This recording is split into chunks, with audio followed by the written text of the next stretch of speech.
Assalamualaikum warahmatullahi wabarakatuh. Bertemu kembali pada pembelajaran Pendidikan Agama Islam dan Budi Pekerti di kelas 9 pada bab 6 Kehadiran Islam Mendamaikan Nusantara. Jangan lupa berdoa terlebih dahulu. Perhatikan peta konsep berikut ini. Pada pembelajaran Kehadiran Islam Mendamaikan Bumi Nusantara yang akan kita pelajari, ada alur perjalanan dakwah di Nusantara, cara-cara dakwah di Nusantara, kerajaan-kerajaan Islam di Nusantara. Kemudian, bagaimana mengambil hikmah kehadiran Islam mendamaikan bumi di Nusantara menjadi sikap mulia yang harus kita ambil dari pembelajaran kali ini. Yang pertama, mencintai para ulama dan tokoh penyebar Islam. Yang kedua, gigih dan semangat dalam berdakwah. Yang ketiga, menghargai perbedaan agama dan keyakinan. Yang keempat, giat belajar untuk meraih cita-cita. Dan yang kelima, rajin beribadah. Perhatikan gambar berikut. Alur perjalanan dakwah di Nusantara.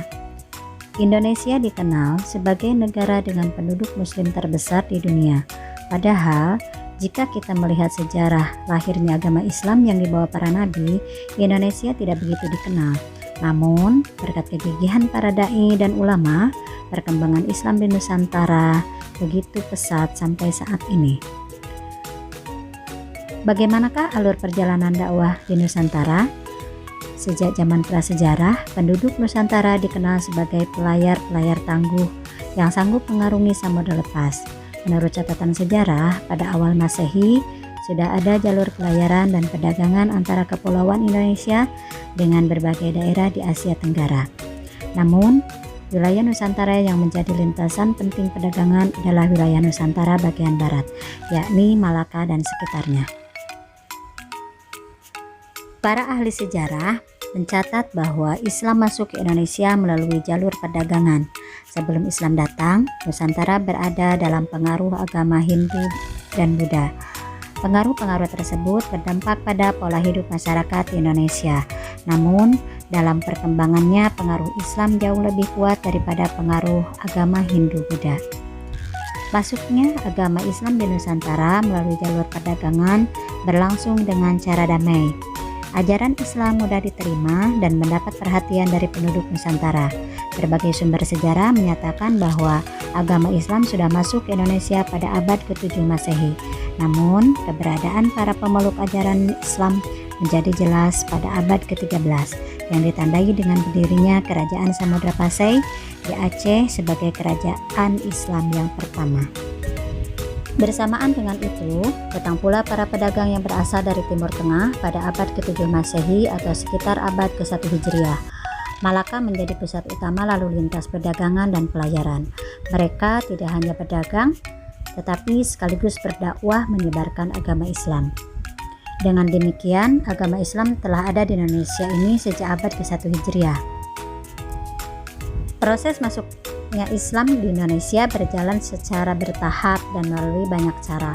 Menurut para ahli sejarah, teori-teori tentang kedatangan Islam ke Indonesia adalah sebagai berikut.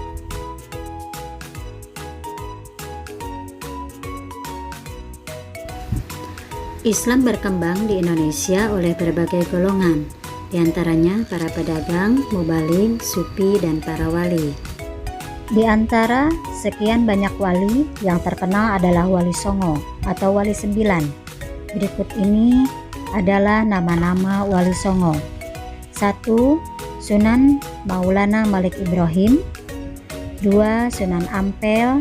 3. Sunan Bonang. 4. Sunan Giri. 5. Sunan Derajat. 6. Sunan Gunung Jati. 7. Sunan Kudus. 8. Sunan Kalijaga, dan 9. Sunan Muria. Para dai dan mubaligh menyebarkan Islam di Nusantara dengan cara sebagai berikut. Dengan melalui perdagangan, perkawinan, pendidikan, hubungan sosial, dan kesenian. Berikut adalah kerajaan-kerajaan Islam di Nusantara. Ada Kerajaan Samudra Pasai, Kerajaan Aceh, Kerajaan Demak, Kerajaan Pajang, Kerajaan Mataram Islam, Kerajaan Banjar, Kerajaan Gorontalo, Kerajaan Ternate, dan Kerajaan Tidore. Yang terakhir adalah sikap keteladanan yang dapat diambil pada materi kali ini adalah mencintai para ulama dan tokoh penyebar Islam, gigih dan semangat dalam berdakwah, menghargai perbedaan agama dan keyakinan, giat belajar untuk meraih cita-cita, dan rajin beribadah.